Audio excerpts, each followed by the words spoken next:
Olá! Seja muito bem-vindo, seja muito bem-vinda ao canal Literatura Sonora. Agradecemos a preferência. Que esta experiência venha a lhe proporcionar novos aprendizados. Boa audição. O banqueiro anarquista. Tínhamos acabado de jantar.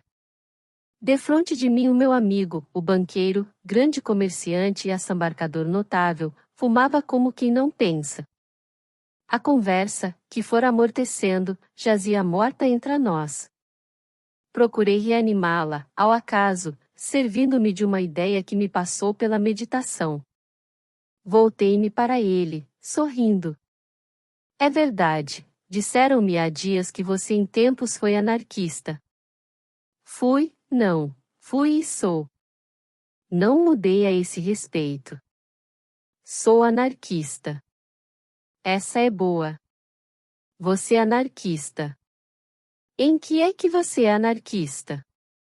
Só se você dá à palavra qualquer sentido diferente. Do vulgar? Não, não dou. Emprego a palavra no sentido vulgar. Quer você dizer, então, que é anarquista exatamente no mesmo sentido em que são anarquistas esses tipos das organizações operárias? Então entre você e esses tipos da bomba e dos sindicatos não há diferença nenhuma? Diferença, há. Evidentemente que há diferença. Mas não é a que você julga. Você duvida talvez que as minhas teorias sociais sejam iguais às deles? Ah, já percebo. Você, quanto às teorias, é anarquista, quanto à prática. Quanto à prática sou tão anarquista como quanto às teorias. E quanto à prática sou muito mais, anarquista que esses tipos que você citou. Toda a minha vida o mostra. Hein?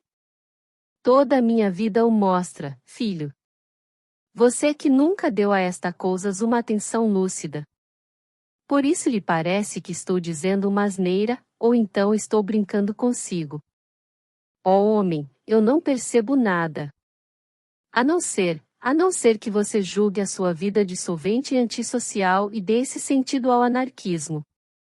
Já lhe disse que não, isto é, já lhe disse que não dou à palavra anarquismo um sentido diferente do vulgar. Está bem. Continuo sem perceber. Ó homem, você quer me dizer que não há diferença entre as suas teorias verdadeiramente anarquistas e a prática da sua vida como ela é agora? Você quer que eu acredite que você tem uma vida exatamente igual à dos tipos que vulgarmente são anarquistas? Não, não é isso. O que eu quero dizer é que entre as minhas teorias e a prática da minha vida não há divergência nenhuma, mas uma conformidade absoluta. Lá que não tem uma vida como a dos tipos dos sindicatos e das bombas, isso é verdade. Mas é a vida deles que está fora do anarquismo, fora dos ideais deles. A minha não. Em mim sim, em mim, banqueiro, grande comerciante, assambarcador se você quiser, em mim a teoria e a prática do anarquismo estão conjuntas e ambas certas. Você comparou-me a esses parvos dos sindicatos e das bombas para indicar que sou diferente deles. Sou, mas a diferença é esta: eles, sim, eles e não eu, são anarquistas só na teoria, eu sou o na teoria e na prática. Eles são anarquistas estúpidos, eu anarquista e inteligente. Isto é, meu velho, eu é que sou o verdadeiro anarquista. Eles, os dos sindicatos e das bombas, eu também lá estive e saí de lá exatamente pelo meu verdadeiro anarquismo, eles são o lixo do anarquismo, os fêmeas da grande doutrina libertária. Essa nem ao diabo a ouviram. Isso é espantoso. Mas como concilia você a sua vida, quero dizer a sua vida bancária e comercial, com as teorias anarquistas? Como concilia você, se diz que por teoria anarquista entende exatamente o que os anarquistas vulgares entendem? E você, ainda por cima, me diz que é diferente deles por ser mais anarquista do que eles, não é verdade? Exatamente. Não percebo nada. Mas você tem empenho em perceber? Todo o empenho. Ele tirou da boca o charuto, que se apagara, reacendeu lentamente, tirou o fósforo que se extinguia, depô-lo de leve no cinzeiro, depois, erguendo a cabeça, um momento abaixada, disse: Oiça!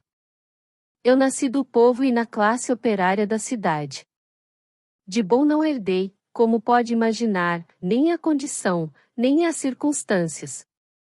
Apenas me aconteceu ter uma inteligência naturalmente lúcida e uma vontade um tanto ou quanto forte. Mas esses eram dons naturais, que o meu baixo nascimento me não podia tirar.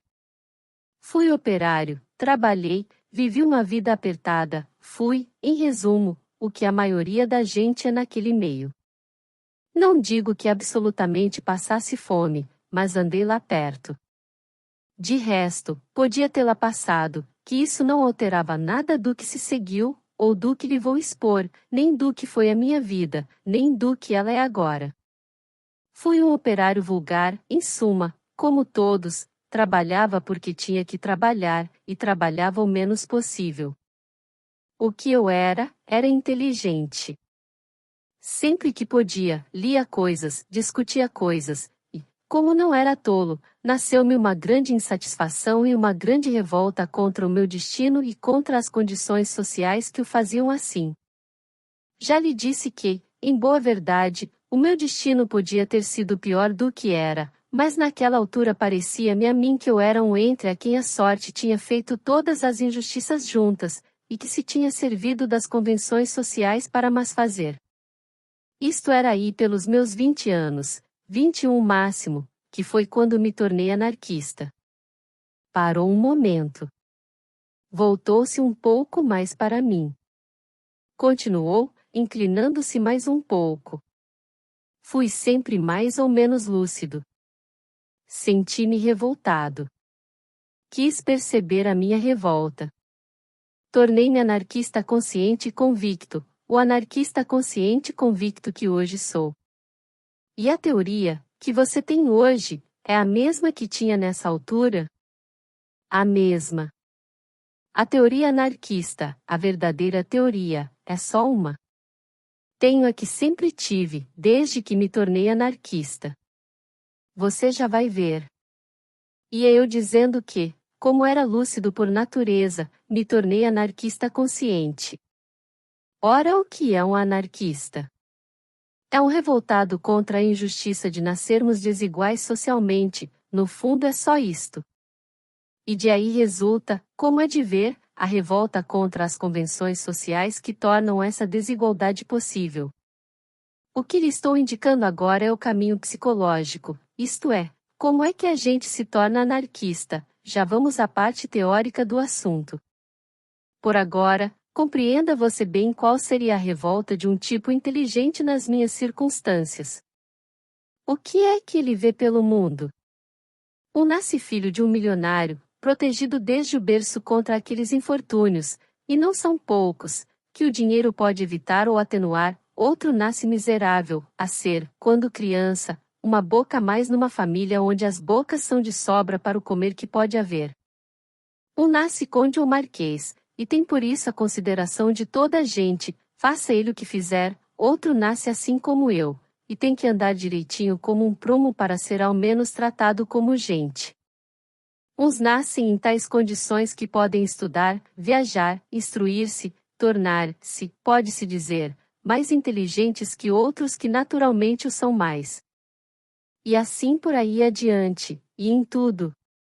As injustiças da natureza, não as podemos evitar. Agora as da sociedade e das suas convenções, essas, por que não evitá-las? Aceito, não tenho mesmo outro remédio, que um homem seja superior a mim por o que a natureza lhe deu, o talento, a força, a energia. Não aceito que ele seja meu superior por qualidades postiças, com que não saiu do ventre da mãe, mas que lhe aconteceram por bambúrdio logo que ele apareceu cá fora, a riqueza, a posição social, a vida facilitada, etc. Foi da revolta que lhe estou figurando por estas considerações que nasceu o meu anarquismo de então, o anarquismo que, já lhe disse, mantenho hoje sem alteração nenhuma. Parou outra vez um momento, como a pensar como prosseguiria. Fumou e soprou o fumo lentamente, para o lado oposto ao meu. Voltou-se, e ia a prosseguir. Eu, porém, interrompi-o. Uma pergunta, por curiosidade. Por que é que você se tornou propriamente anarquista? Você podia ter se tornado socialista, ou qualquer outra coisa avançada que não fosse tão longe. Tudo isso estava dentro da sua revolta. Deduzo do que você disse que por anarquismo você entende, e acho que está bem como definição do anarquismo, a revolta contra todas as convenções e fórmulas sociais e o desejo e esforço para a abolição de todas. Isso mesmo. Por que escolheu você essa fórmula extrema e não se decidiu por qualquer das outras? Das intermédias? Eu lhe digo.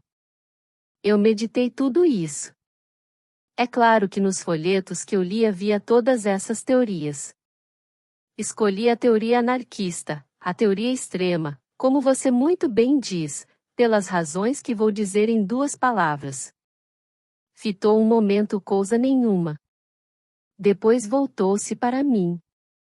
O mal verdadeiro, o único mal, são as convenções e as ficções sociais, que se sobrepõem às realidades naturais, tudo, desce a família ao dinheiro, desde a religião ao Estado. A gente nasce homem ou mulher, quero dizer, nasce para ser, em adulto, homem ou mulher, não nasce, em boa justiça natural, nem para ser marido, nem para ser rico ou pobre, como também não nasce para ser católico ou protestante, ou português ou inglês. É todas estas coisas em virtude das ficções sociais. Ora, essas ficções sociais são más por quê? Porque são ficções, porque não são naturais. Tão mau é o dinheiro como o Estado, a constituição de família como as religiões. Se houvesse outras, que não fossem estas, seriam igualmente más, porque também seriam ficções, porque também se sobreporiam e estorvariam às realidades naturais. Ora, qualquer sistema que não seja o puro sistema anarquista, completamente, é uma ficção também. Empregar todo o nosso desejo, todo o nosso esforço, toda a nossa inteligência para implantar, ou contribuir para implantar, uma ficção social em vez de outra, é um absurdo, quando não seja mesmo um crime, porque é fazer uma perturbação social com o fim expresso de deixar tudo na mesma. Se achamos injustas as ficções sociais, porque esmagam e oprimem o que é natural no homem, para que empregar o nosso esforço em substituir-lhes outras ficções, se o podemos empregar para as destruir todas? Isto parece-me que é concludente. Mas suponhamos que o não é, suponhamos que nos objetam que isto tudo estará muito certo, mas que o sistema anarquista não é realizável na prática. Vamos lá examinar essa parte do problema. Por que é que o sistema anarquista não seria realizável? Nós partimos, todos os avançados, do princípio, não só de que o atual sistema é injusto, mas de que há vantagem, porque há injustiça, em substituí-lo por outro mais justo. Se não pensamos assim, não somos avançados, mas burgueses. Ora, de onde vem este critério de justiça? Do que é natural e verdadeiro, em oposição às ficções sociais e às mentiras da convenção. Ora, o que é natural é o que é inteiramente natural, não é metade, ou um quarto, ou um oitavo de natural. Muito bem. Ora, de 2 coisas, uma, ou natural é realizável socialmente ou não é, e em outras palavras, ou a sociedade pode ser natural, ou a sociedade é essencialmente ficção e não pode ser natural de maneira nenhuma. Se a sociedade pode ser natural, então pode haver a sociedade anarquista, ou livre, e deve haver, porque é ela a sociedade inteiramente natural. Se a sociedade não pode ser natural, se, por qualquer razão que não importa, tem por força que ser ficção, então do mal menos, façamo-la, dentro dessa ficção inevitável, o mais natural possível. Qual é a ficção mais natural? Nenhuma é natural em si, porque é ficção, a mais natural, neste nosso caso, será aquela que pareça mais natural, que se sinta como mais natural. É aquela que estamos habituados. Você compreende, o que é natural é o que é do instinto, e o que não sendo instinto, se parece em tudo com o instinto é o hábito. Fumar não é natural, não é uma necessidade do instinto. Ora, qual é a ficção social que constitui um hábito nosso? É o atual sistema, o sistema burguês. Temos, pois, em boa lógica, que ou achamos a sociedade natural, e seremos defensores do anarquismo, ou não a julgamos possível, e seremos defensores do regime burguês. Não há hipótese intermédia. Percebeu? Sim, senhor, isso é concludente. Ainda não é bem concludente. Ainda há uma outra objeção, do meu gênero, a liquidar. Pode concordar-se que o sistema anarquista é realizável, mas pode duvidar-se que ele seja realizável de chofre, isto é, que se possa passar da sociedade burguesa para a sociedade livre sem haver um ou mais estados ou regimes intermédios. Quem fizer essa objeção aceita como boa, e como realizável, a sociedade anarquista, mas palpita-lhe que tem que haver um estado qualquer de transição entre a sociedade burguesa e ela. Ora, muito bem. Suponhamos que assim é. O que é esse estado intermédio? O nosso fim é a sociedade anarquista, ou livre. Esse intermédio só pode ser, portanto, um estado de preparação da humanidade para a sociedade livre. Essa preparação ou é material, ou é simplesmente mental, isto é, ou é uma série de realizações materiais ou sociais que vão adaptando a humanidade à sociedade livre, ou é uma simples propaganda gradualmente crescente e influente, que vai preparando mentalmente a desejá-la ou aceitá-la. Vamos ao primeiro caso, a adaptação gradual e material da humanidade à sociedade livre. É impossível, é mais que impossível, é absurdo. Não há adaptação material senão uma coisa que já há. Nenhum de nós se pode adaptar materialmente ao meio social do século 23, mesmo que saiba o que ele será, e não se pode adaptar materialmente porque o século 23 e o seu meio social não existem materialmente ainda. Assim, chegamos à conclusão que, na passagem da sociedade burguesa para a sociedade livre, a única parte que pode haver de adaptação, de evolução ou de transição é mental, é a gradual adaptação dos espíritos à ideia da sociedade livre. Em todo o caso, no campo da adaptação material, ainda há uma hipótese. Irra com tanta hipótese. Ó filho, o homem lúcido tem que examinar todas as objeções possíveis e de as refutar, antes de se poder dizer seguro da sua doutrina. E, de mais a mais, isto tudo é em resposta a uma pergunta que você me fez. Está bem.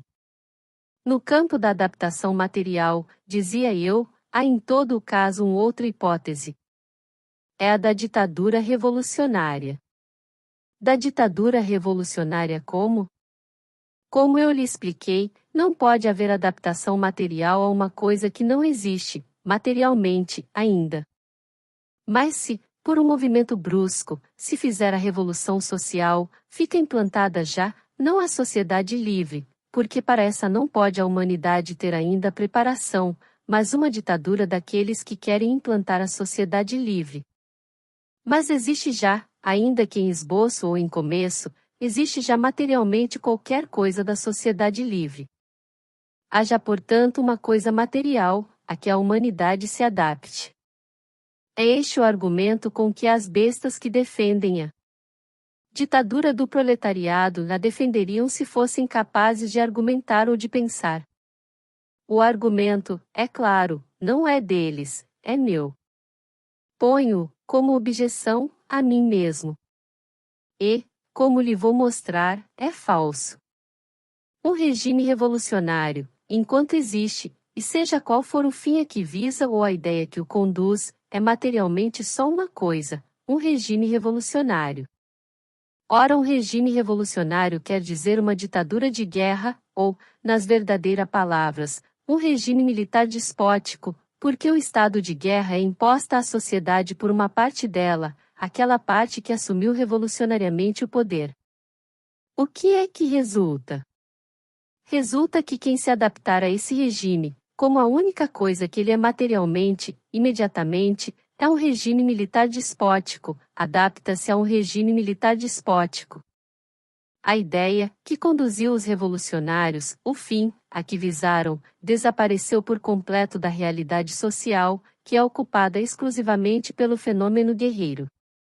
De modo que o que sai de uma ditadura revolucionária, e tanto mais completamente sairá, quanto mais tempo essa ditadura durar, é uma sociedade guerreira do tipo ditatorial, isto é, um despotismo militar. Nem mesmo podia ser outra coisa. E foi sempre assim. Eu não sei muita história, mas o que sei acerta com isto, nem podia deixar de acertar. O que saiu das agitações políticas de Roma? O Império Romano e seu despotismo militar. O que saiu da Revolução Francesa? Napoleão e seu despotismo militar. E você verá o que sai da Revolução Russa. Qualquer coisa que vai atrasar dezenas de anos a realização da sociedade livre. Também o que era de se esperar de um povo de analfabetos e de místicos? Enfim, isto já está fora de conversa. Você percebeu o meu argumento? Percebi perfeitamente. Você compreende, portanto, que eu cheguei a esta conclusão. Fim. A sociedade anarquista, a sociedade livre, meio, a passagem, sem transição, da sociedade burguesa para a sociedade livre. Esta passagem seria preparada e tornada possível por uma propaganda intensa, completa, absorvente, de modo a predispor todos os espíritos e enfraquecer todas as resistências. É claro que por propaganda não entendo só pela palavra escrita e falada, entendo tudo, ação indireta ou direta, quanto pode predispor para a sociedade livre e enfraquecer a resistência à sua vinda.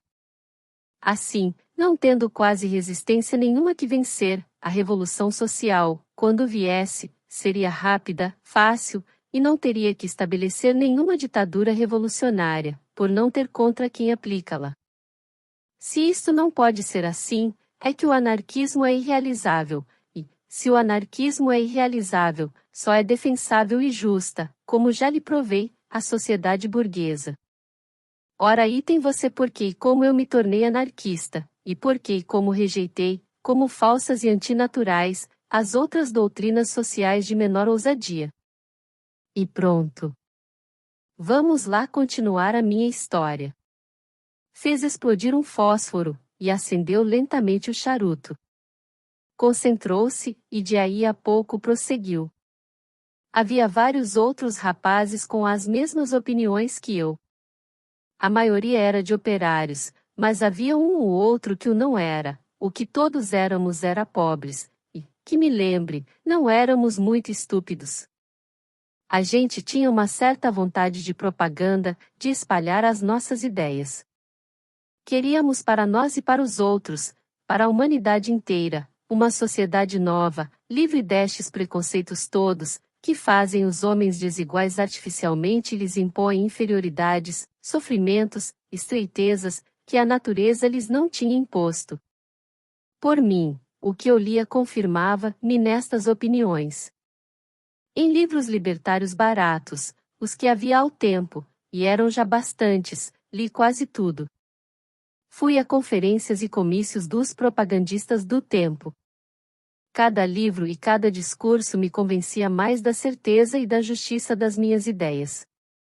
O que eu pensava então, repito-lhe, meu amigo, é o que penso hoje, a única diferença é que então pensava-o só, hoje penso e pratico. Pois sim, e isso, até onde vai, está muito bem.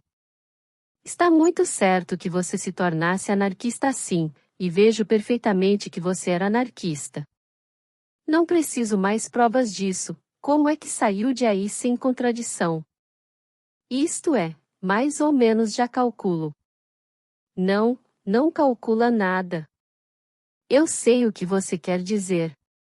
Você baseia-se nos argumentos que acaba de ouvir, e julga que eu achei o anarquismo irrealizável e por isso, como lhe disse, só defensável e justa a sociedade burguesa, não é? Sim, calculei que fosse mais ou menos isso. Mas como podia ser, se desde o princípio da conversa lhe tenho dito e repetido que sou anarquista, que não só o fui mas o continuo sendo? Se eu me tivesse tornado banqueiro e comerciante pela razão que você julga, eu não era anarquista, era burguês. Sim, você tem razão. Mas então como o diabo? Vá lá, vá dizendo. Como lhe disse, fui sempre, mais ou menos lúcido, e também um homem de ação. Essas são qualidades naturais, não as puseram no berço, se é que tive berço, eu é que as levei para lá. Pois bem. Sendo anarquista, eu achava insuportável ser anarquista passivamente, só para ir ouvir discursos e falar nisso com os amigos. Não, era preciso fazer qualquer coisa. Era preciso trabalhar e lutar pela causa dos oprimidos e das vítimas das convenções sociais.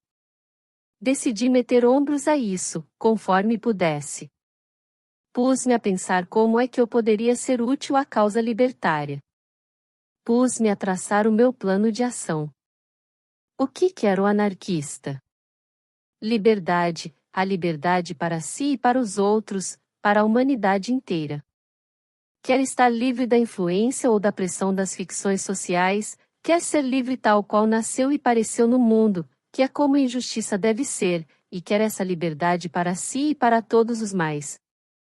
Nem todos podem ser iguais perante a natureza, uns nascem altos, outros baixos, uns fortes, outros fracos, uns mais inteligentes, outros menos.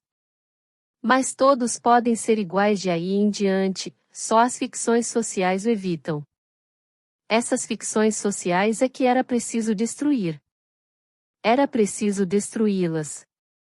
Mas não me escapou uma coisa, era preciso destruí-las. Mas em proveito da liberdade, e tendo sempre em vista a criação da sociedade livre. Porque isso de destruir as ficções sociais tanto pode ser para criar liberdade, ou preparar o caminho da liberdade, como para estabelecer outras ficções sociais diferentes, igualmente mas porque igualmente ficções. Aqui é que era preciso cuidado. Era preciso acertar com um processo de ação, qualquer que fosse a sua violência ou a sua não violência, porque contra as injustiças sociais tudo era legítimo, pelo qual se contribuísse para destruir as ficções sociais sem, ao mesmo tempo, estorvar a criação da liberdade futura, criando já mesmo, caso fosse possível, alguma coisa da liberdade futura. É claro que esta liberdade, que deve haver cuidado em não estorvar, é a liberdade futura e, no presente, a liberdade dos oprimidos pelas ficções sociais. Claro está que não temos que olhar a não estorvar a liberdade dos poderosos, dos bem-situados, de todos que representam as ficções sociais e têm vantagens delas. Essa não é liberdade, é a liberdade de tiranizar, que é o contrário da liberdade. Essa, pelo contrário, é o que mais devíamos pensar em estorvar e em combater. Parece-me que isto está claro. Está claríssimo. Continue. Para quem quer o anarquismo a liberdade? Para a humanidade inteira. Qual é a maneira de se conseguir a liberdade para a humanidade inteira? Destruir por completo todas as ficções sociais? Já lhe antecipei a explicação, quando, por causa da sua pergunta, discuti os outros sistemas avançados e lhe expliquei como e por que era anarquista. Você lembra-se da minha conclusão? Lembro. Uma revolução social súbita, brusca, esmagadora, fazendo a sociedade passar, de um salto, do regime burguês para a sociedade livre. Esta revolução social preparada por um trabalho intenso e contínuo, de ação direta e indireta, tendente a dispor todos os espíritos para a vinda da sociedade livre, e a enfraquecer até ao estado comatoso todas as resistências da burguesia. Escuso de lhe repetir as razões que levam inevitavelmente a esta conclusão, adentro do anarquismo, já lhe expuse. Você já a percebeu. Sim.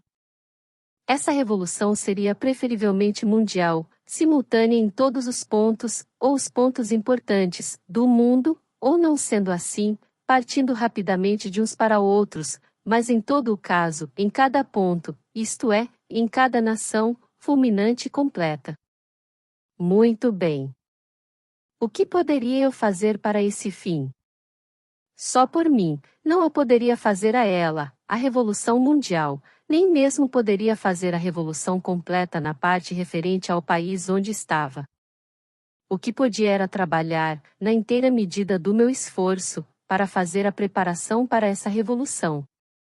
Já lhe expliquei como, combatendo, por todos os meios acessíveis, as ficções sociais, não estorvando nunca ao fazer esse combate ou a propaganda da sociedade livre, nem a liberdade futura, nem a liberdade presente dos oprimidos, criando já, sendo possível, qualquer coisa da futura liberdade. Puxou fumo, fez uma leve pausa, recomeçou. Ora aqui, meu amigo, pus eu a minha lucidez em ação. Trabalhar para o futuro, está bem, pensei eu, trabalhar para os outros terem liberdade, está certo.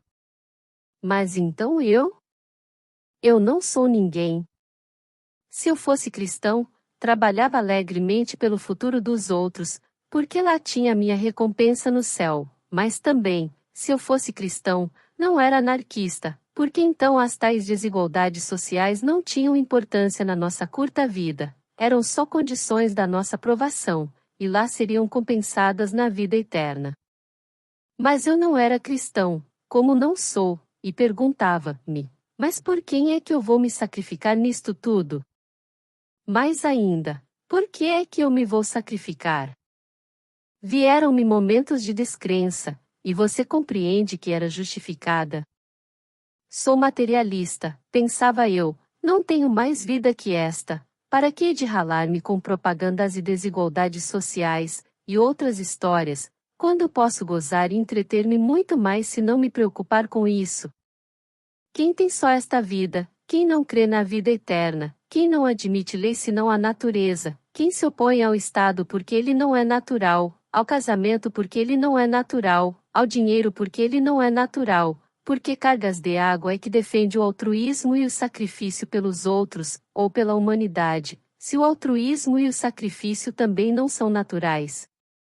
Sim, a mesma lógica que me mostra que um homem não nasce para ser casado, ou para ser português, ou para ser rico ou pobre, mostra-me também que ele não nasce para ser solidário, que ele não nasce senão para ser ele próprio, e portanto o contrário de altruísta e solidário, e portanto exclusivamente egoísta.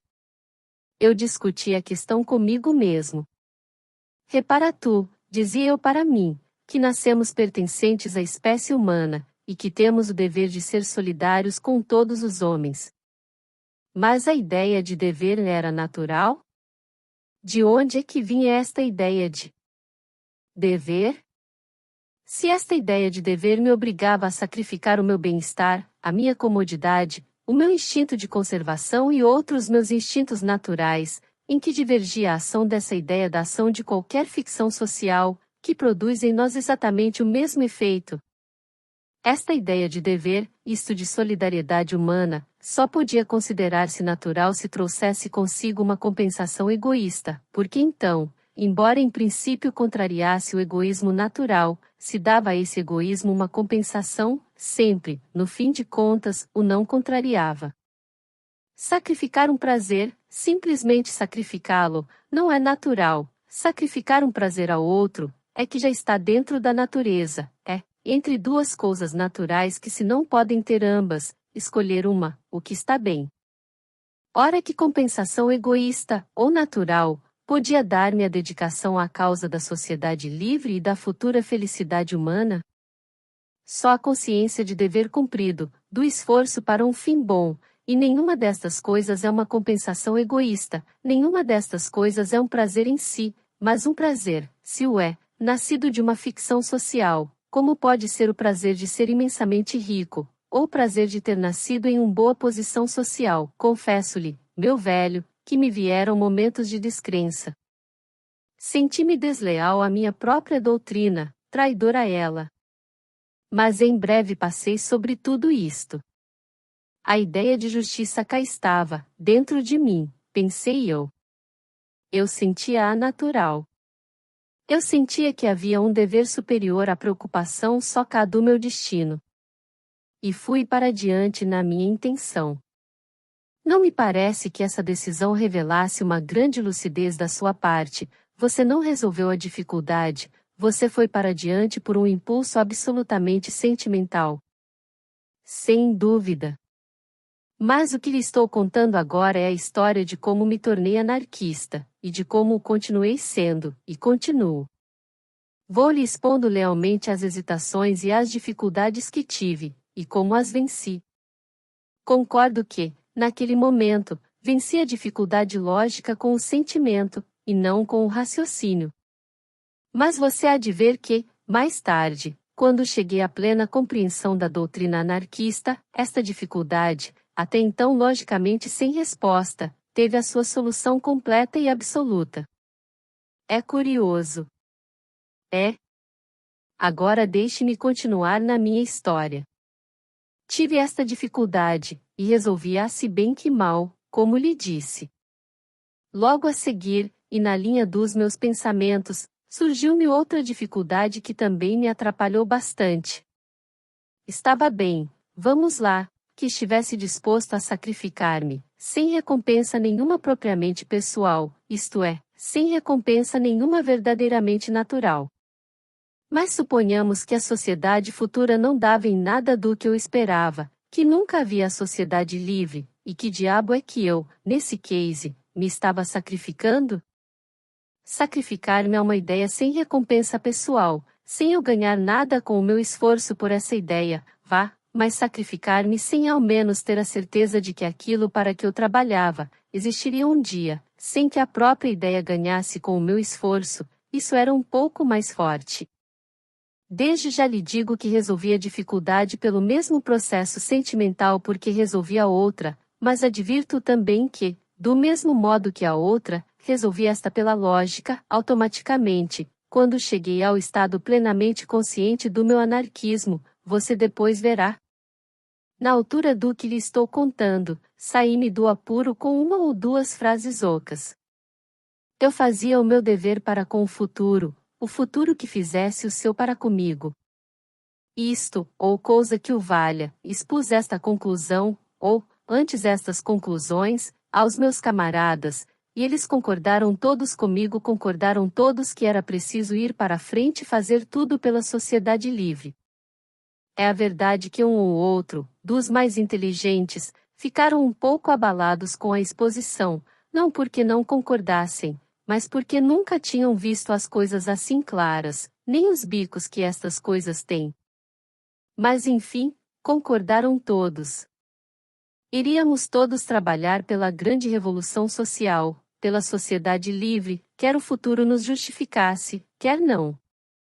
Formamos um grupo, entre gente certa, e começamos uma grande propaganda, grande, é claro, dentro dos limites do que podíamos fazer. Durante bastante tempo, no meio de dificuldades, embrulhadas, e por vezes perseguições, lá fomos trabalhando pelo ideal anarquista. O banqueiro, chegado aqui, fez uma pausa um pouco mais longa. Não acendeu o charuto, que estava outra vez apagado.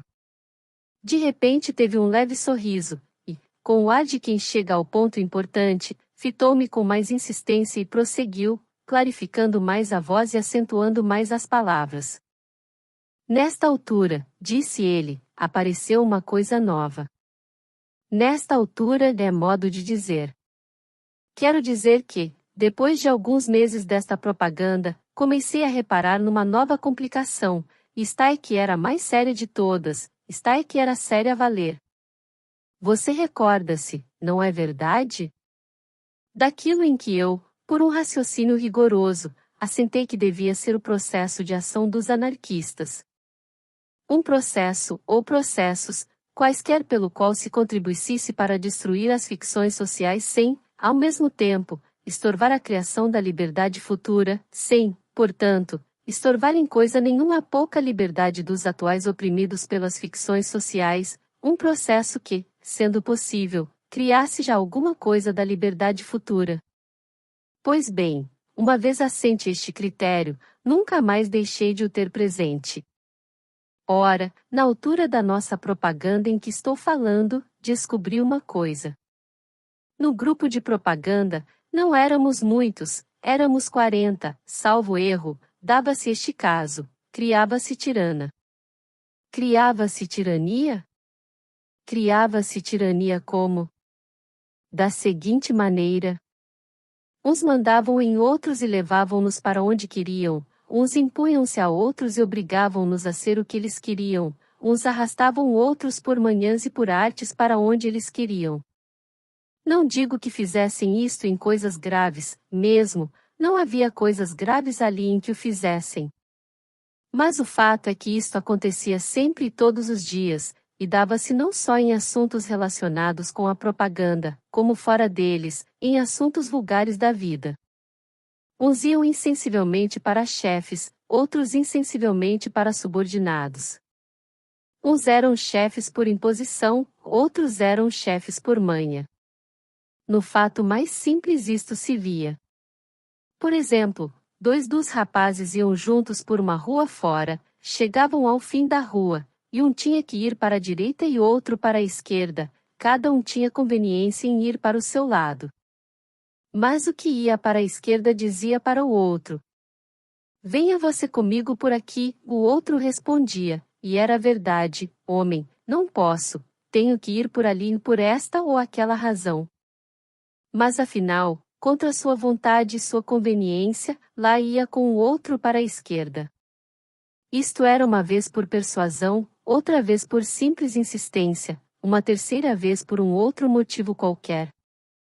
Isto é, nunca era por uma razão lógica, havia sempre nesta imposição e nesta subordinação qualquer coisa de espontâneo, de como que instintivo.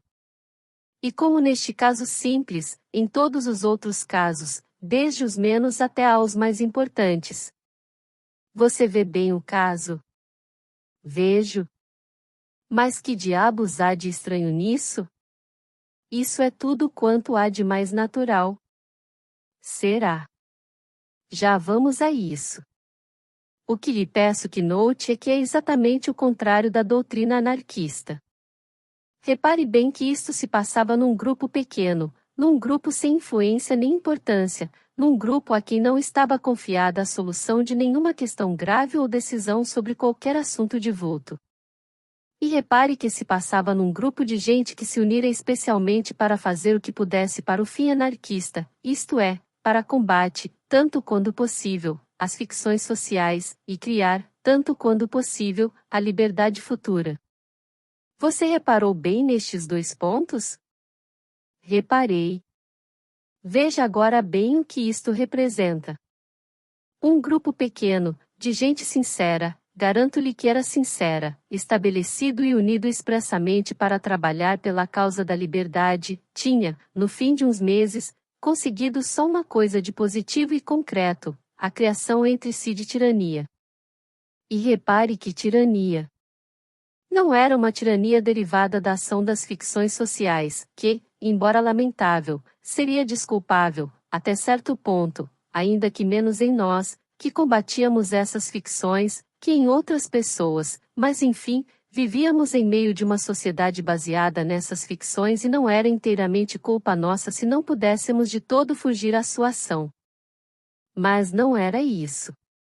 Os que mandavam nos outros, ou os levavam para onde queriam, não faziam isso pela força do dinheiro, ou da posição social, ou de qualquer autoridade de natureza fictícia, que se arrogassem, faziam-no por uma ação de qualquer espécie fora das ficções sociais, uma tirania nova. E era uma tirania exercida sobre gente essencialmente oprimida já pelas ficções sociais. Era, ainda por cima, tirania exercida entre si por gente cujo intuito sincero não era senão destruir tirania e criar liberdade. Agora ponha o caso num grupo muito maior, muito mais influente, tratando já de questões importantes e de decisões de caráter fundamental. Ponha esse grupo em caminho os seus esforços, como o nosso, para a formação de uma sociedade livre. E agora diga-me se através desse carregamento de tiranias entrecruzadas você entrevê qualquer sociedade futura que se pareça com uma sociedade livre ou com humanidade digna de si própria. Sim, isso é muito curioso. É curioso, não é? E olhe que há pontos secundários também muito curiosos. Por exemplo, a tirania do auxílio. A quê? A tirania do auxílio. Havia entre nós quem, em vez de mandar nos outros, em vez de se impor aos outros, pelo contrário os auxiliava em tudo quanto podia. Parece o contrário, não é verdade? Pois olhe que é o mesmo. É a mesma tirania nova. É do mesmo modo ir contra os princípios anarquistas. Essa é boa? Em que? Auxiliar alguém, meu amigo, é tomar alguém por incapaz, se esse alguém não é incapaz, é o fazê-lo tal, ou supô-lo tal, e isto é, no primeiro caso uma tirania, e no segundo um desprezo. Num caso cerceia-se a liberdade de outrem, no outro caso parte-se, pelo menos inconscientemente, do princípio de que outrem é desprezível e indigno ou incapaz de liberdade. Voltemos ao nosso caso, você vê bem que este ponto era gravíssimo.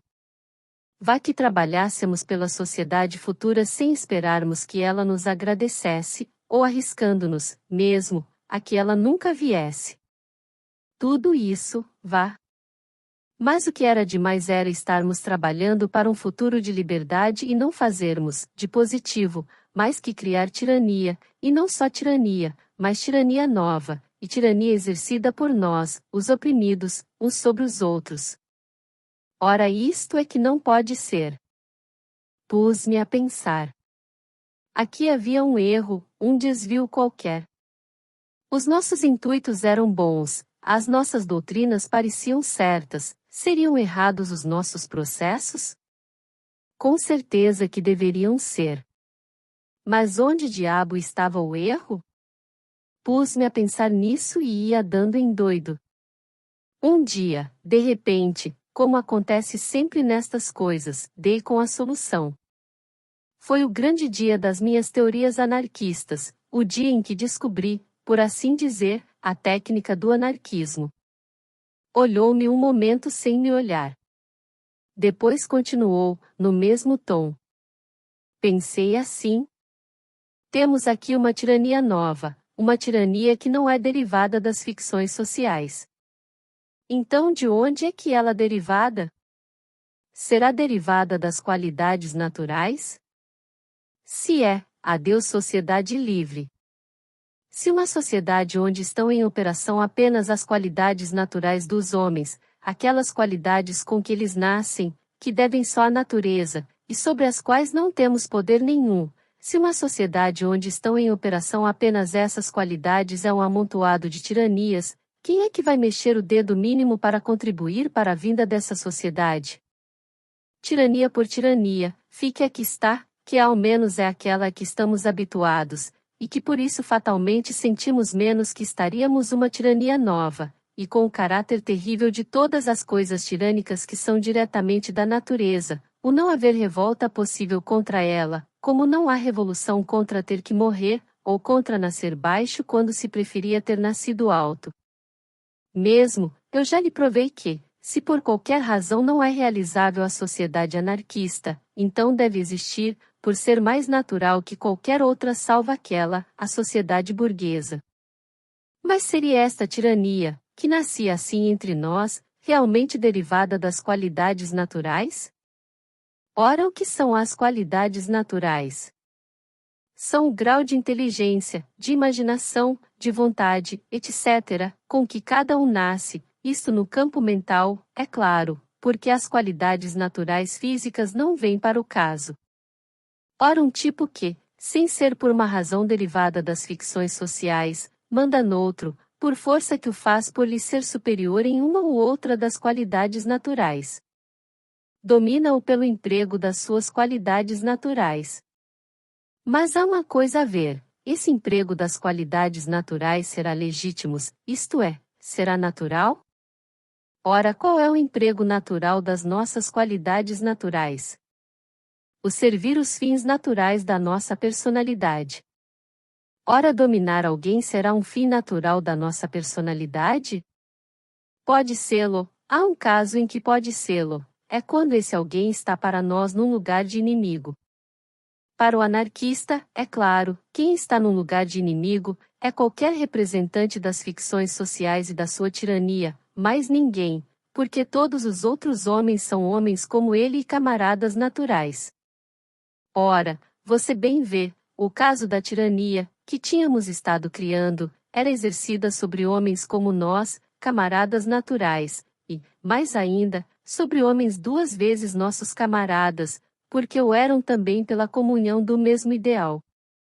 Conclusão: esta nossa tirania, se não era derivada das ficções sociais, também não. Era derivada das qualidades naturais, era derivada de uma aplicação errada, de uma perversão, das qualidades naturais. E essa perversão, de onde é que provinha? Tinha que provir de uma de duas coisas, ou de o homem ser naturalmente mau, e portanto todas as qualidades naturais serem naturalmente pervertidas, ou de uma perversão resultante da longa permanência da humanidade numa atmosfera de ficções sociais, todas elas criadoras de tirania, e tendente, portanto, a tornar já instintivamente tirânico o uso mais natural das qualidades mais naturais. Ora, destas duas hipóteses, qual é que seria a verdadeira? De um modo satisfatório, isto é, rigorosamente lógico ou científico, era impossível determinar. O raciocínio não pode entrar com o problema, porque ele é de ordem histórica, ou científica, e depende do conhecimento de fatos. Por seu lado, a ciência também nos não ajuda, porque, por mais longe que recuemos na história, encontramos sempre o homem vivendo sob um ou outro sistema de tirania social, e portanto sempre num estado que nos não permite averiguar como é o homem quando vive em circunstâncias pura e inteiramente naturais. Não havendo maneira de determinar ao certo, temos que pender para o lado da maior probabilidade, e a maior probabilidade está na segunda hipótese. É mais natural supor que a longuíssima permanência da humanidade em ficções sociais criadoras de tirania faça cada homem nascer já com as suas qualidades naturais pervertidas no sentido de tiranizar, do que supor que qualidades naturais podem ser naturalmente pervertidas, o que, de certo modo, representa uma contradição. Por isso o pensador decide-se, como eu me decidi, com uma quase absoluta segurança, pela segunda hipótese. Temos, pois, que uma coisa é evidente. No estado social presente não é possível um grupo de homens, por bem-intencionados que estejam todos, por preocupados que estejam todos só em combater as ficções sociais e em trabalhar pela liberdade, trabalharem juntos sem que espontaneamente criem entre si tirania, sem criar entre si uma tirania nova, suplementar a das ficções sociais, sem destruir na prática tudo quanto querem na teoria, sem involuntariamente estorvar o mais possível o próprio intuito que querem promover. O que há a fazer? É muito simples. É trabalharmos todos para o mesmo fim, mas separados. Separados? Sim. Você não seguiu o meu argumento? Segui. E não acha lógica, não acha fatal esta conclusão? Acho, sim, claro. Disse eu, trabalharmos todos para o mesmo fim, mas separados. Trabalharmos todos para o mesmo fim anarquista, cada um contribui com o seu esforço para a destruição das ficções sociais, que é para onde o dirige, e para a criação da sociedade livre do futuro, e trabalhando separados não podemos, de modo nenhum, criar tirania nova, porque nenhum tem ação sobre o outro, e não pode, portanto, nem, dominando-o, diminuir-lhe a liberdade, nem, auxiliando-o, apagar-lhe. Trabalhando assim separados e para o mesmo fim anarquista, temos as duas vontades, a do esforço, e a da não criação de tirania nova. Continuamos unidos, porque o estamos moralmente e trabalhamos do mesmo modo para o mesmo fim, continuamos anarquistas, porque cada um trabalha para a sociedade livre, mas deixamos de ser traidores, voluntários ou involuntários, a nossa coisa, deixamos mesmo de poder sê-lo, porque nos colocamos, pelo trabalho anarquista isolado, fora da influência deletéria das ficções sociais, no seu reflexo hereditário sobre as qualidades que a natureza deu. É claro que toda esta tática se aplica ao que eu chamei de período de preparação para a Revolução Social. Arruinadas as defesas burguesas, e reduzida a sociedade inteira ao estado de aceitação das doutrinas anarquistas, faltando só fazer a Revolução Social, então, para o golpe final, é que não pode continuar a ação separada. Mas nessa altura, já a sociedade livre estará virtualmente chagada, já as coisas serão de outra maneira. A tática a que me refiro só diz respeito à ação anarquista em meio da sociedade burguesa, como agora, como no grupo a que eu pertencia, era esse, até que enfim. O verdadeiro processo anarquista. Juntos, nada valíamos, que importasse, e, ainda por cima, nos tiranizávamos, e nos estorvávamos uns aos outros e às nossas teorias. Separados, pouco também conseguiríamos, mas ao menos não estorvávamos a liberdade, não criávamos tirania nova, o que conseguíamos, pouco que fosse, era realmente conseguido, sem desvantagem nem perda. E, de mais a mais, trabalhávamos assim separados, aprendíamos a confiar mais em nós mesmos, a não nos encostarmos uns aos outros, a tornarmos-nos mais livres já, a prepararmos-nos, tanto pessoalmente, como aos outros pelo nosso exemplo, para o futuro. Fiquei radiante com essa descoberta. Fui logo expô-la aos meus camaradas. Foi uma das poucas vezes em que fui estúpido na minha vida. Imagine você que eu estava tão cheio da minha descoberta que esperava que eles concordassem. Não concordaram, é claro. Repontaram, meu amigo, repontaram todos. Uns mais, outros menos, tudo protestou. Não era isso. Isso não podia ser. Mas ninguém dizia o que era ou o que é que havia de ser. Argumentei e argumentei, e, em resposta aos meus argumentos, não obtive senão frases, lixo coisas como essas que os ministros respondem nas câmaras quando não têm resposta nenhuma. Então é que eu vi com que bestas e com que covardões estava metido. Desmascararam-se. Aquela corja tinha nascido para escravos. Queriam ser anarquistas à custa alheia. Queriam a liberdade, logo que fossem os outros que lhe arranjassem, logo que lhe fosse dada como um rei dá um título. Quase todos eles são assim, os grandes lacaios. E você, escamou-se? Se me escamei. Enfureci-me. Pus-me aos coices.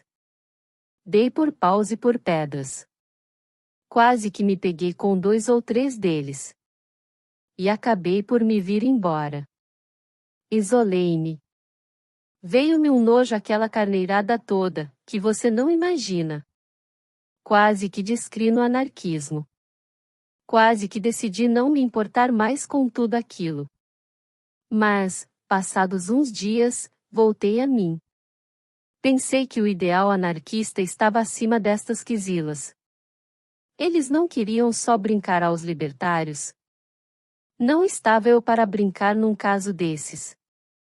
Eles não tinham força para combater senão encostados uns aos outros, e criando, entre si, um simulacro novo da tirania que diziam querer combater?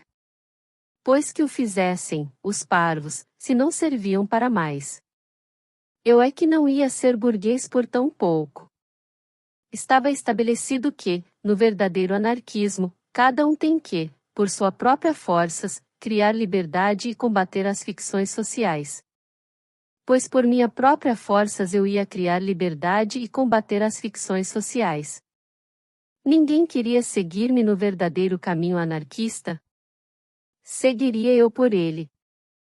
Iria eu só, com os meus recursos, com a minha fé, desacompanhado até do apoio mental dos que tinham sido meus camaradas, contra as ficções sociais inteiras. Não digo que fosse um belo gesto, nem um gesto heróico. Foi simplesmente um gesto natural. Se o caminho tinha que ser seguido por cada um separadamente, eu não precisava de mais ninguém para o seguir. Bastava o meu ideal. Foi baseado nestes princípios e nestas circunstâncias que decidi, por mim só, combater as ficções sociais.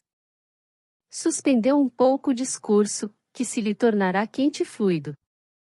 Retomou de ali a pouco, com a voz jamais sossegada. É um estado de guerra, pensei eu, entre mim e as ficções sociais. Muito bem. O que posso fazer contra as ficções sociais? Trabalho sozinho, para não poder, de modo nenhum, criar qualquer tirania. Como posso eu colaborar sozinho na preparação da revolução social, na preparação da humanidade para a sociedade livre? Tenho que escolher um de dois processos, dos dois processos que há, caso, é claro, não possa servir-me de ambos. Os dois processos são a ação indireta, isto é, a propaganda, e a ação direta, de qualquer espécie. Pensei primeiro na ação indireta, isto é, na propaganda. Que propaganda poderia eu fazer só por mim? A parte esta propaganda que sempre se vai fazendo em conversa, com este ou aquele, ao acaso e servindo-nos de todas as oportunidades, o que eu queria saber era se a ação indireta era um caminho por onde eu pudesse encaminhar a minha atividade de anarquista energicamente, isto é, de modo a produzir resultados sensíveis. Vi logo que não podia ser. Não sou orador e não sou escritor. Quero dizer, sou capaz de falar em público, se for preciso, e sou capaz de escrever um artigo de jornal, mas o que eu queria averiguar era se o meu feitio natural indicava que, especializando-me na ação indireta, de qualquer das duas espécies ou em ambas, eu poderia obter resultados mais positivos para a ideia anarquista que especializando os meus esforços em qualquer outro sentido.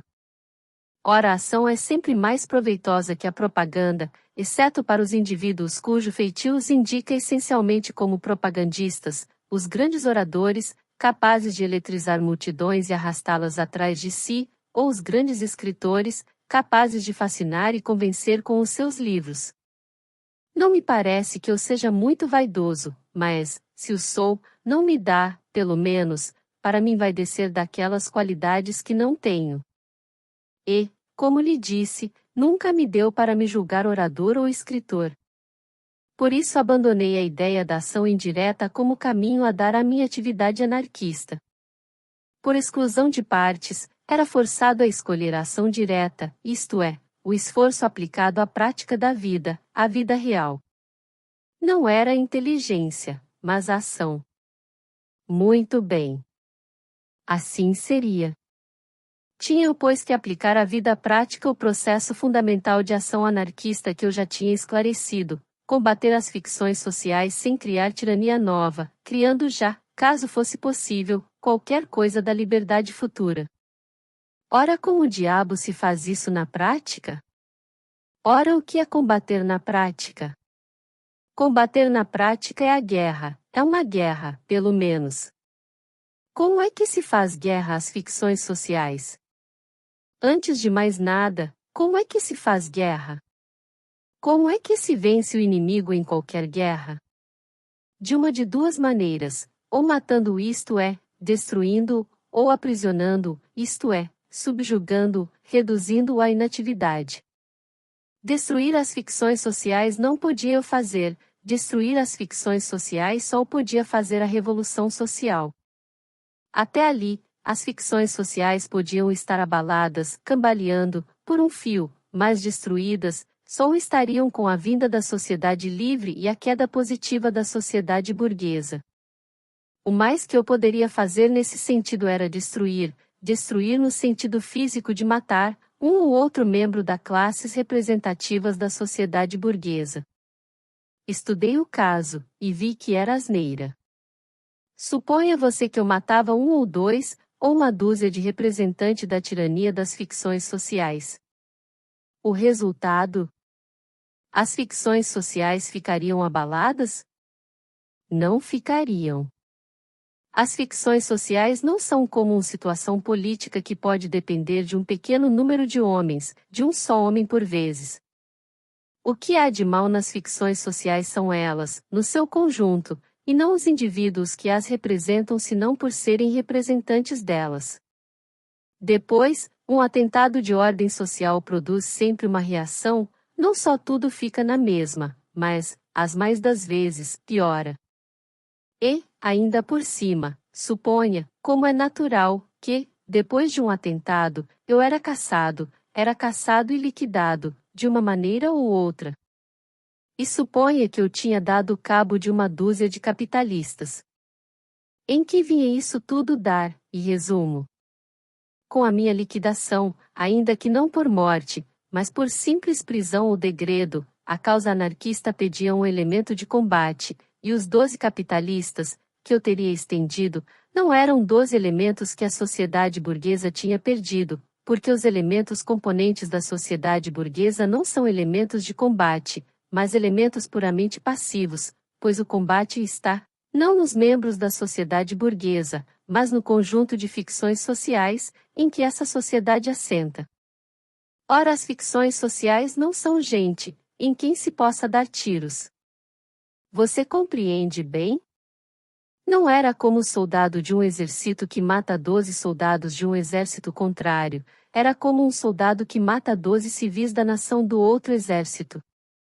É matar estupidamente, porque não se elimina combatente nenhum. Eu não podia, portanto, pensar em destruir, nem no todo nem em nenhuma parte, ficções sociais.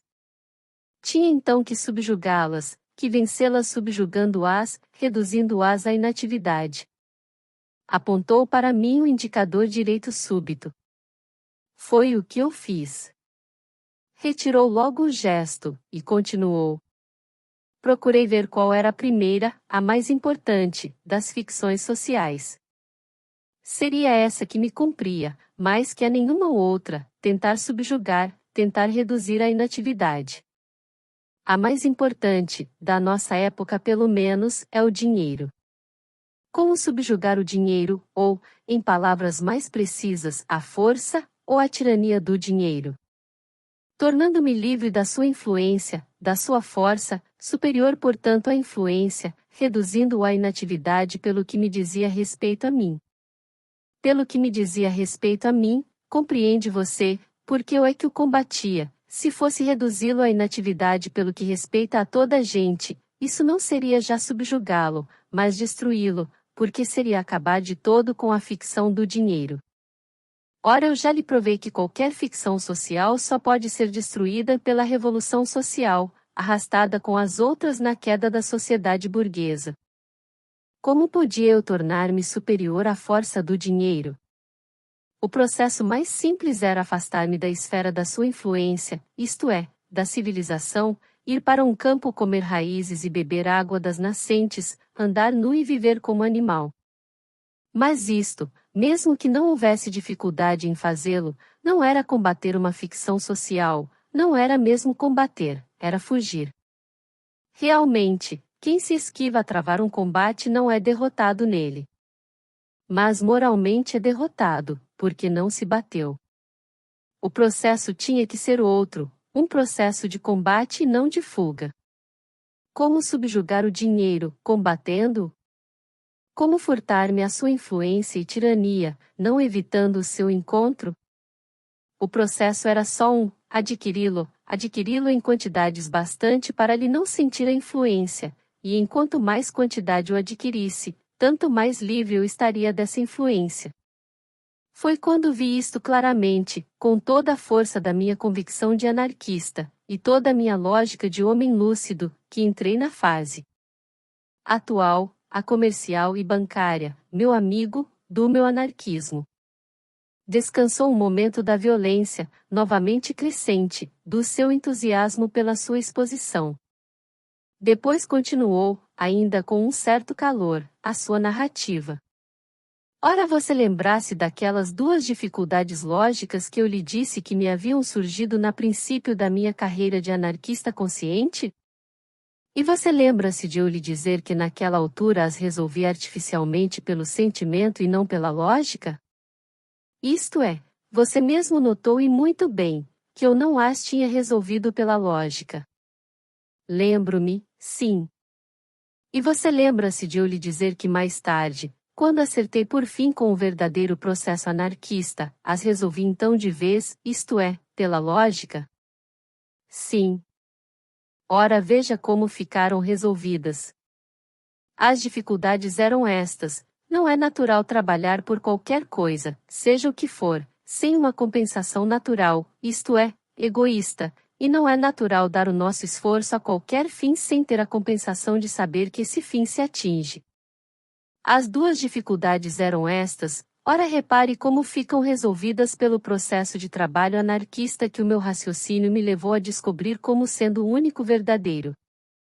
O processo dá em resultado eu enriquecer, portanto, compensação egoísta. O processo visa ao conseguimento da liberdade, ora eu, tornando-me superior à força do dinheiro, isto é, libertando-me dela, consigo liberdade. Consigo liberdade só para mim, é certo, mas é que, como já lhe provei, a liberdade para todos só pode vir com a destruição das ficções sociais, pela revolução social. O ponto concreto é este: viso liberdade, consigo a liberdade que posso. E veja você, a parte o raciocínio que determina este processo anarquista como o único verdadeiro, o fato que ele resolve automaticamente as dificuldades lógicas, que se podem opor a qualquer processo anarquista, mas prova que ele é o verdadeiro. Pois foi este o processo que eu segui. Meti ombros à empresa de subjugar a ficção dinheiro, enriquecendo. Consegui. Levou um certo tempo, porque a luta foi grande, mas consegui. Escuso de lhe contar o que foi e o que tem sido a minha vida comercial e bancária. Podia ser interessante, em certos pontos sobretudo, mas já não pertence ao assunto. Trabalhei, lutei, ganhei dinheiro, trabalhei mais, lutei mais, ganhei mais dinheiro, ganhei muito dinheiro por fim. Não olhei o processo, confesso-lhe, meu amigo, que não olhei o processo, empreguei tudo quanto há, o assambarcamento, o sofisma financeiro, a própria concorrência desleal. O quê? Eu combatia as ficções sociais, imorais e antinaturais por excelência, e havia de olhar a processos. Eu trabalhava pela liberdade, e havia de olhar as armas com que combatia a tirania? O anarquista estúpido, que atira bombas e dá tiros, bem sabe que mata, e bem sabe que as suas doutrinas não incluem a pena de morte. Ataca uma imoralidade com um crime, porque acha que essa imoralidade pede um crime para se destruir. Ele é estúpido quanto ao processo, porque, como já lhe mostrei, esse processo é errado e contraproducente como o processo anarquista. Agora, quanto à moral do processo, ele é inteligente. Ora, o meu processo estava certo, e eu servia-me legitimamente, como anarquista, de todos os meios para enriquecer. Hoje realizei o meu limitado sonho de anarquista prático e lúcido. Sou livre. Faço o que quero, dentro, é claro, do que é possível fazer. O meu lema de anarquista era a liberdade, pois bem, tenho a liberdade que, por enquanto, na nossa sociedade imperfeita, é possível. Ter quis combater as forças sociais, combati-as, e, o que é mais, venci-as. Alto lá! Alto lá! Disse eu. Isso estará tudo muito bem, mas há uma coisa que você não viu. As condições do seu processo eram, como você provou, não só criar liberdade, mas também não criar tirania. Ora, você criou tirania, você como assambarcador, como banqueiro, como financeiro sem escrúpulos, você desculpe, mas você que disse, você criou tirania. Você criou tanta tirania como qualquer outro representante das ficções sociais, que você diz que combate. Não, meu velho, você engana-se. Eu não criei tirania. A tirania, que pode ter resultado da minha ação de combate contra as ficções sociais, é uma tirania que não parte de mim, que portanto eu não criei, está nas ficções sociais, eu não a juntei a elas. Essa tirania é a própria tirania das ficções sociais, e eu não podia, nem me propus, destruir as ficções sociais. Pela 100ª vez lhe repito, só a revolução social pode destruir as ficções sociais, e antes disso, a ação anarquista perfeita, como a minha, só pode subjugar as ficções sociais, subjugá-las em relação só ao anarquista que põe esse processo em prática, porque esse processo não permite uma mais larga sujeição dessas ficções. Não é de não criar tirania que se trata, é de não criar tirania nova, tirania onde não estava. Os anarquistas, trabalhando em conjunto, influenciando-se uns aos outros como eu lhe disse, criam entre si, fora e à parte das ficções sociais, uma tirania, essa é que é uma tirania nova. Essa, eu não a criei.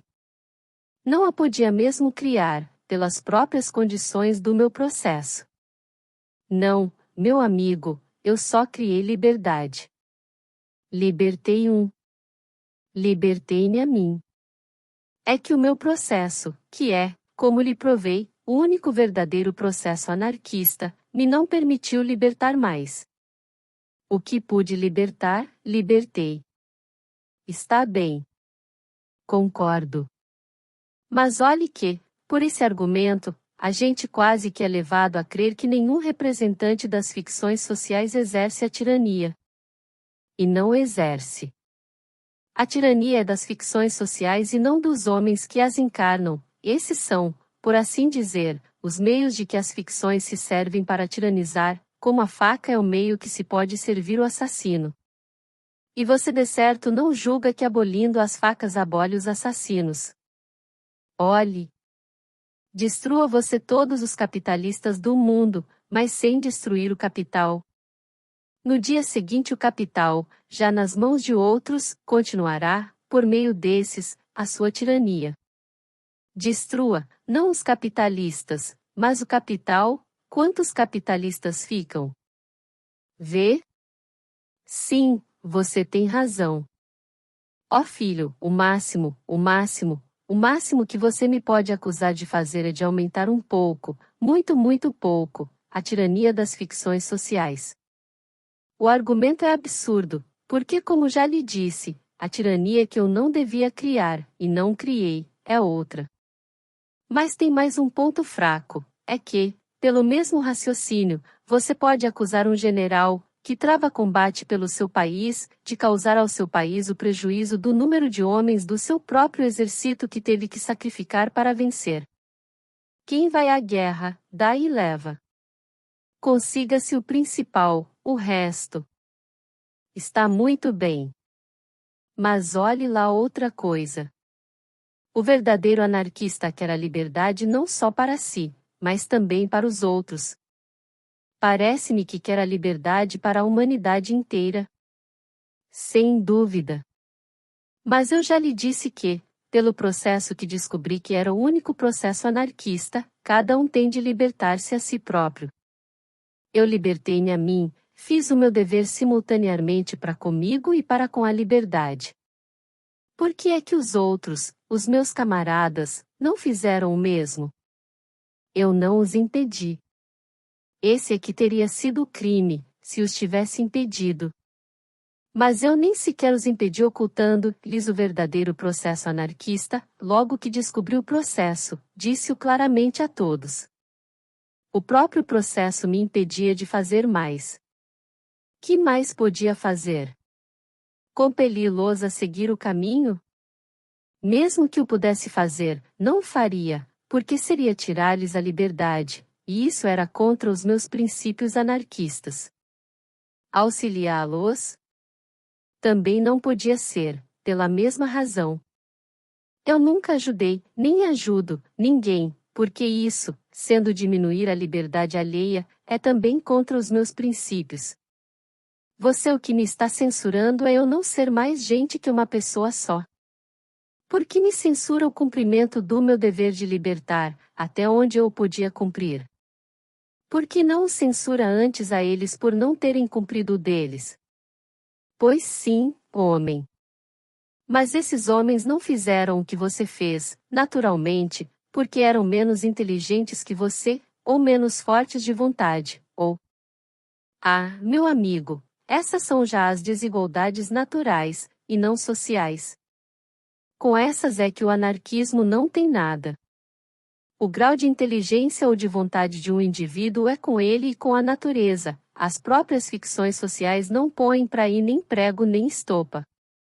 Há qualidades naturais, como eu já lhe disse, que se pode presumir que sejam pervertidas pela longa permanência da humanidade entre ficções sociais, mas a perversão não está no grau da qualidade, que é absolutamente dado pela natureza, mas na aplicação da qualidade. Ora, uma questão de estupidez ou de falta de vontade não tem que ver com a aplicação dessas qualidades, mas só com o grau delas. Por isso lhe digo, essas são já absolutamente as desigualdades naturais, e sobre essas ninguém tem poder nenhum, nem a modificação social que a modifique, como não me pode tornar a mim alto ou a você baixo. A não ser que, no caso desses tipos, a perversão hereditária das qualidades naturais vá tão longe que atinja o próprio fundo do temperamento. Sim, que um tipo nasça para escravo, nasça naturalmente escravo, e portanto incapaz de qualquer esforço no sentido de se libertar. Mas nesse caso, que têm eles que ver com a sociedade livre, ou com a liberdade? Se um homem nasceu para escravo, a liberdade, sendo contrária à sua índole, será para ele uma tirania. Houve uma pequena pausa. De repente ria alto. Realmente, disse eu, você é anarquista. Em todo o caso, dá vontade de rir, mesmo depois de o ter ouvido, compara o que você é com o que são os anarquistas que praia. Meu amigo, eu já lhe disse, já lhe provei, e agora repito-lhe. A diferença é só esta: eles são anarquistas só teóricos, eu sou teórico e prático, eles são anarquistas místicos, e eu científico, eles são anarquistas que se agacham, eu sou um anarquista que combate e liberta. Em uma palavra, eles são pseudo-anarquistas, e eu sou anarquista. E levantamos-nos da mesa. Lisboa, janeiro de 1922. Fim. Querido ouvinte, obrigado por acompanhar a mais este vídeo. Sinta-se à vontade para avaliar o conteúdo e comentar. Se desejar, compartilhe e inscreva-se. Um grande abraço para você.